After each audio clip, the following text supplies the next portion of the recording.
Good morning, everyone. Dear students, this is Asif sir, and we are going to read a very interesting poem that is A Tiger in the Zoo, class 10th. And I hope you have got books right in front of you. You can see the lines. I will be explaining the lines one by one. The name of the poem is A Tiger in the Zoo. First of all, I would like to express you what is the idea of the central idea of the poem. This poem is written by Leslie Norris and is a well-known writer in English language, English literature, and most of his poems are based upon the nature and animals and their behavior, right? So first of all, I would like to tell you what is this poem all about. This poet has made a very stark contrast between the forest, the life, about the tiger, how he lives in, how he seems in the forest, how freely he moves in the forest, and when the same tiger is kept in the zoo, uh, what is his appearance, how he behaves. Right, as you can see that this poem contrasts a tiger in the zoo with a tiger in its natural habitat. Obviously, when an animal is in natural habitat, it moves freely. It wanders here and there according to his will, according to his strength. But what happens if the same animal is confined inside a strict confinement? Right? What happens? All his strengths, all his behavior will be suppressed. Right? As we know that tiger is known to be the king of the forest. Right? And all the animals are dreaded by its presence, by his presence. But what happens? As the poet says in the introduction over here, that the poem moves from zoo to the jungle and back again to the zoo. Right? So let us see what the writer wants to say. He stalks in his vivid stripes. Stalks means is moving angrily. He has got a rage inside within him. He stalks in his vivid stripes. What do you mean by vivid? Vivid means very bright, very vibrant,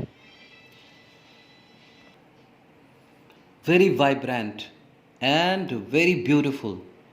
Right? Stripes means those patterns, those bands. As you can see, that is on the body of the tiger. Right? Yellow and black pattern. It looks very bright, it looks very glossy, it looks amazing, right? So he stalks in his vivid stripes, very vibrant, very bright stripes. The few steps of his cage, so he can take only few steps. He cannot move freely, right? His steps are counted, limited inside a cage. Why? Because he is in a limited confinement. The area of a cage is very limited as compared to the zoo, right? So the few steps of his cage on pads of velvet quiet. So as we know that the paws of a tiger are it's like a cushion. Their paws are like a cushion, right? And velvet covered, right? The fur gives you a velvet feeling, an appearance. And it is very silent. When a tiger moves in the forest, it does not make any sound because those paws are very quiet, very silent, right? No creature feels its movement, right? On pads of velvet quiet, that means silent pads, silent paws in his quiet rage. Quiet rage means over here his rage, his anger, right? His violent behavior, everything is suppressed right now, right? It is suppressed inside within the tiger in the cage. Got the point? He should be lurking in shadow. He should be lurking in shadow. What is the poet feeling in the second stanza? He's saying that this tiger is ready for attack in the shadow, in some dark place of the cage.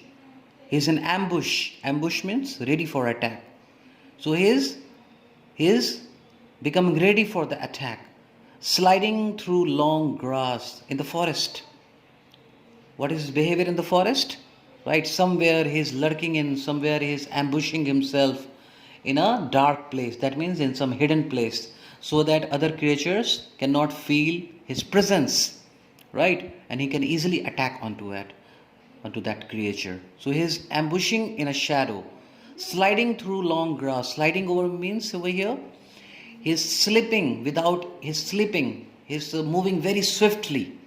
He's moving very swiftly through the long grass, right? Among the long grasses, he's moving without making any sound. It's sliding, moving very swiftly near the water hole. So where he's going?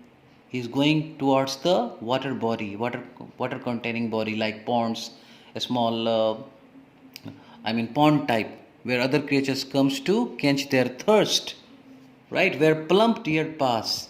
So near these holes, why he's going to the water holes? Because he's aware that he will get his prey over there, and he will get his prey easily over there, and he can satiate his hunger, right?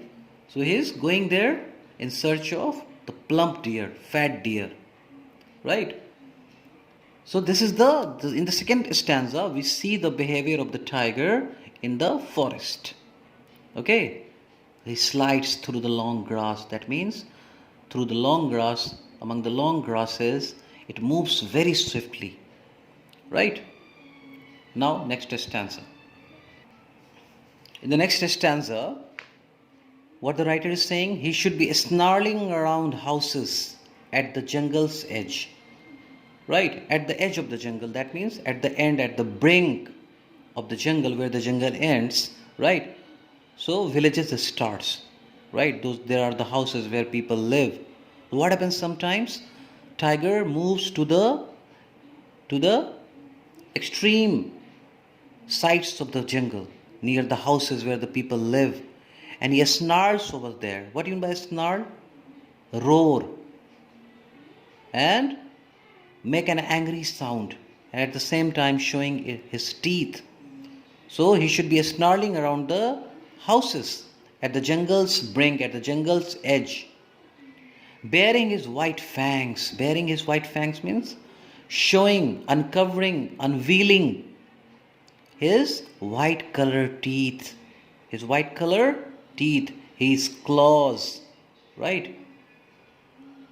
He's showing his claws where the long nails are present over there like dagger, terrorizing the village. And while he makes sound, he snarls, right? This sound is very terrorizing.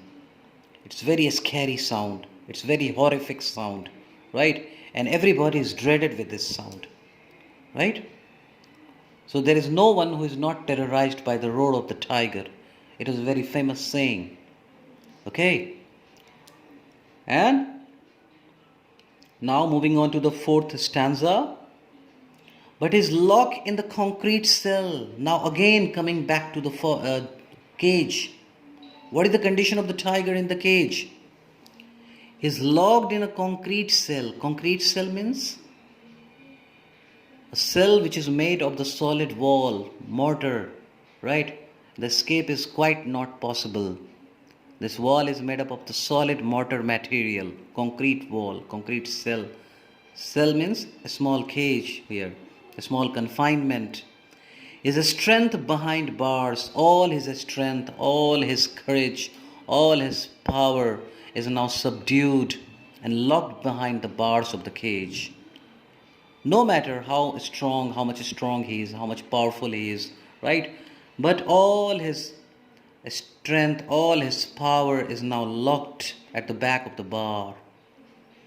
Stalking the length of his cage. He can move very angrily, but only according to the length of the cage, not out of the cage. He cannot move So all his strength, all his power is only confined to this limited area of the cage.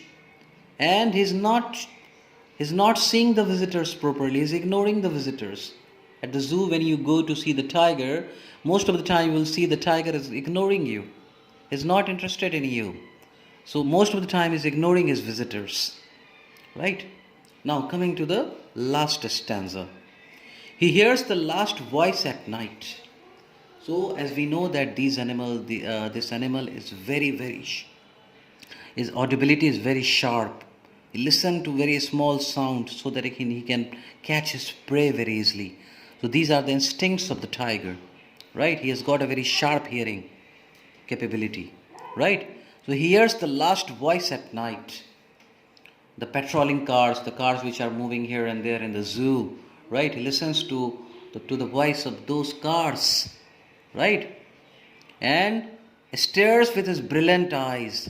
You can see that there is extra brilliance in the eyes of the tiger. There is extra glow in the eyes of tiger, right? Those eyes are really very shiny, very bright.